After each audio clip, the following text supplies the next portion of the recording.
Hi, welcome to my channel. I'm Chatlani's collaboration. तो चलिए हम अपना सेशन जल्दी जल्दी स्टार्ट करते हैं। चैप्टर 2 हमारा बिजनेस का चैप्टर 2 था, जिसका नाम था प्रिंसिपल ऑफ मैनेजमेंट। हमने इसके अंदर क्या क्या पढ़ना था अब एक बार हम लोग रिकॉल कर लेते हैं। Introduction of principle of management, scalar chain with diagram, evolution of principle management, classical management theory with diagram, modern management theory with diagram, nature of principle management with diagram, significance of principle management. Now introduction पे आते हैं।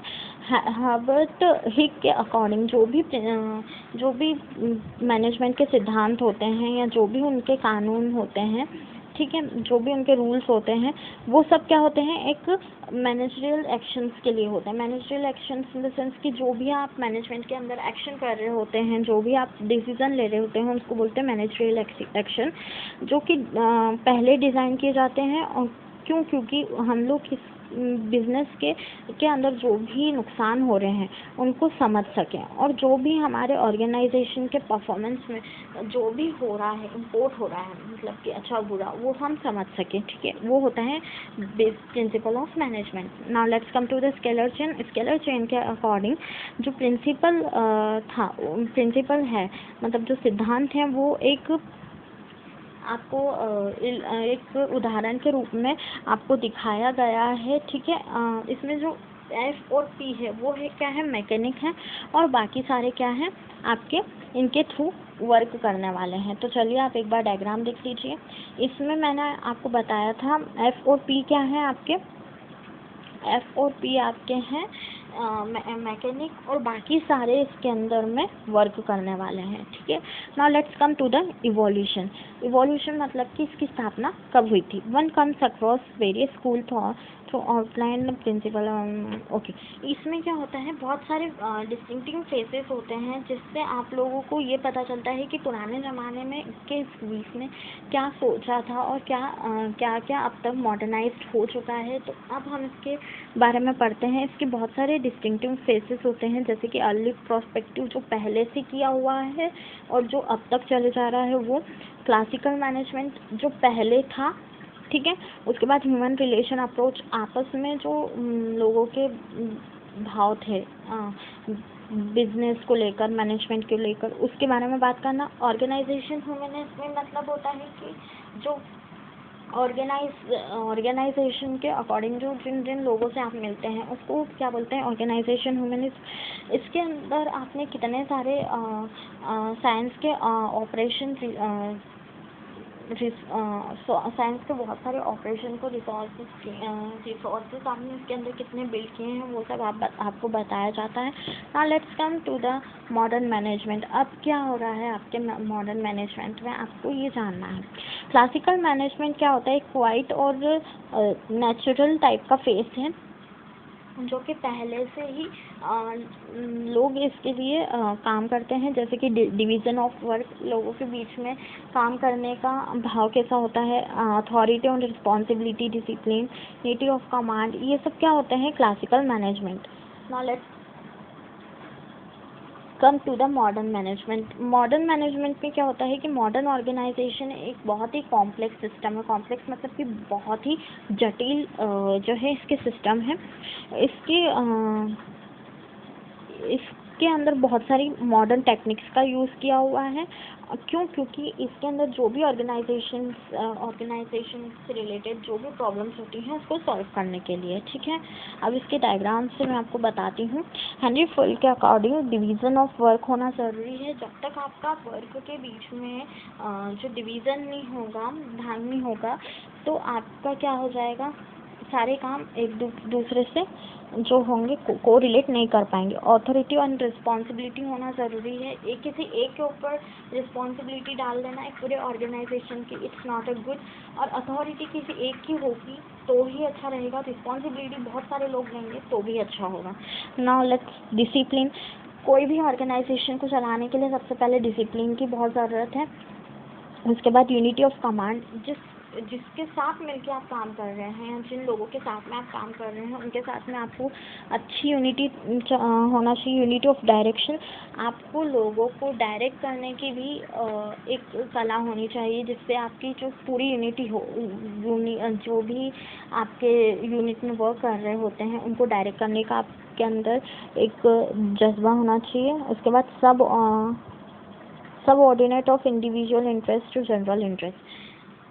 सारे लोगों में interest जगाने के लिए सबसे पहले खुद में इंटरेस्ट जगाना बहुत ज़रूरी होता है। उसके बाद रेम्यूनरेशन ऑफ पर्सनल, आप हर चीज़ को अपने ऊपर ले लेना और दूसरों को उस चीज़ से दूसरों को नीचा दिखाना, वो एक गलत चीज़ होती है। फिर कॉन्ट्रैक्शन जो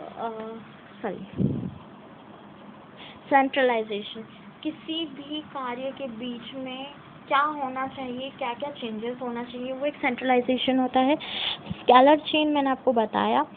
ऑर्डर्स होने चाहिए, इक्विटी होनी चाहिए, स्टेबिलिटी ऑफ टेनर, मतलब जो आप वर्क कर रहे होते हैं उसमें स्टेबिलिटी होनी चाहिए। देन इनिशिएटिव, आपका उसके अंदर पूरा इनिशियलाइजेशन होना चाहिए, आपका पूरा फोर्स होना चाहिए जो भी आप वर्क कर रहे हैं उसको लेकर।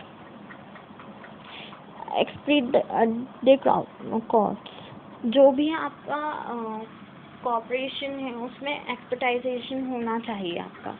Now let's come to the concept. इसके कॉन्सेप्ट क्या है? The managerial principle is a broad and general guidelines.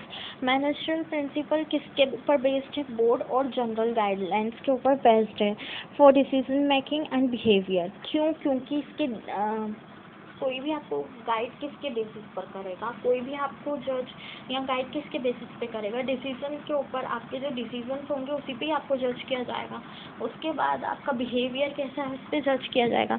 Should be techniques of management technique, आपको बिहेवियर किसके लिए होना चाहिए? टेक्निक्स की, नई नई जो आप टेक्निक्स निकालेंगे अपने ऑर्गेनाइजेशन के लिए उसके उसके बाद जो आप उसके अंदर प्रोसीजर करेंगे, जो आपकी प्रोसीजर की मेथड होगी, उस सीरीज को चलाने के लिए आप में स्टेप बाय स्टेप आप में उस सीरीज को चलाने की आप में स्टेप बाय स्टेप क्षमता है कि नहीं है, वो देखते हैं लोग आपके। देन उसके बाद आप अपने जो गोल्स जो आपने गोल्स डिज़ायर किए हुए हैं आप उसको अचीव कर पाते हैं कि नहीं, वो उसके अंदर होता है। Then nature of management. Nature of management क्या होता है?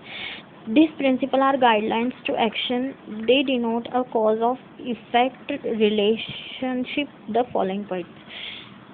ये जो कि है आपके रिलेशनशिप को इफेक्ट करता है, ठीक है। इसके अंदर बहुत सारे पॉइंट्स हैं। एक तो यूनिवर्सल एक्सेसिबिलिटी, एप्लीकेबिलिटी, मतलब आपके अंदर आप इतने एप्लीकेबल होना चाहिए कि आप यूनिवर्सली वर्क कर सकें, मतलब कि हर जगह अपना वर्क अच्छे से कर सकें। जनरल गाइडलाइंस, आपको जनरल गाइडलाइंस जो इसके अंदर गाइडलाइंस दिए हुए हैं उनको अच्छे से फॉलो करना आना चाहिए। प्रैक्टिस एंड एक्सपेरिमेंटेशन, आपको हर चीज़ की एक प्रैक्टिस होनी चाहिए। आप उस प्रैक्टिस के ऊपर अपना एक्सपेरिमेंट कैसा करते हैं आपके अंदर वो होना चाहिए।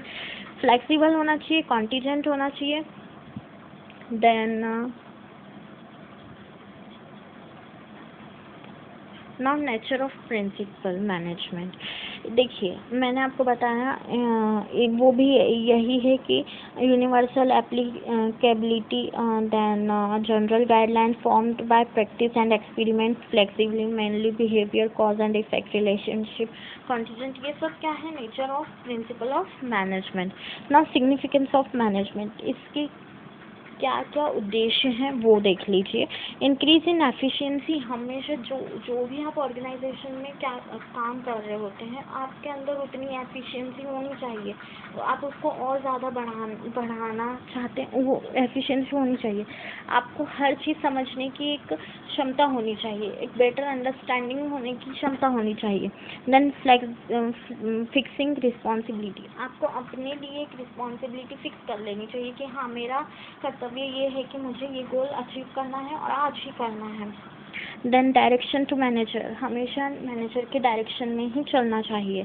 इफेक्टिव ह्यूमन रिलेशन, अब आपको अगर अपना रिलेशन इफ़ेक्टिव बनाना है अपने मैनेजर के साथ में, अपने कोऑर्डिनेटर्स के साथ में, तो आपको उनके साथ में थोड़ा सा कोऑर्डिनेट करके चलना रहेगा। देन यूज़फुल रिसर्च, आपके अंदर इतनी एबिलिटी होनी चाहिए कि आप हर चीज़ की रिसर्च करें, यूज़फुल हो, और वो रिसर्च जो आप कर रहे हैं वो यूज़फुल हो। Then achievement of social objective, आपको हमेशा हर सोशल ऑब्जेक्टिव को अचीव करने का एक क्या हो, पावर हो। Now let's come to the last point. Other benefits भी आपके अंदर होने चाहिए ताकि जो भी कंपनी आपको जो है अपॉइंट करती है तो उन्हें आपसे थोड़ी सी क्या है, रिलैक्सेशन है। तो thank you so much class, आज आपका चैप्टर नंबर 2 ख़त्म हो गया है। अब हम मिलेंगे नेक्स्ट टॉपिक जब भी स्टार्ट होगा, तो thank you so much class.